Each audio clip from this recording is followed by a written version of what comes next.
Assalamualaikum warahmatullahi wabarakatuh. May tanong dito ng ating kapatid na si Ram Mang DCN. Sabi ni Ustad, pwede po bang gawan mo ng explanation yung itatanong ko paano pag na-late ka o natapos na ang Salatul Asar at sumama ka sa jamaa ng Salatul Maghrib ngunit hindi ka pa nakapagsala ng Asar?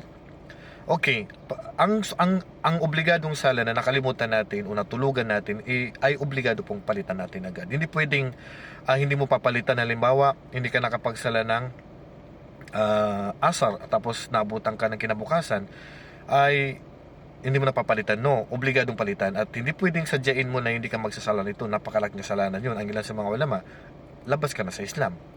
Okay, pag hindi mo sinasadya, tinabutan ka ng Maghrib, siyempre wala kang kasalanan doon, pero obligadong palitan. Ngayon, sa sitwasyon na to, naabutan ka ng Maghrib, hindi ka nakapagsala ng asar. Anong gagawin mo?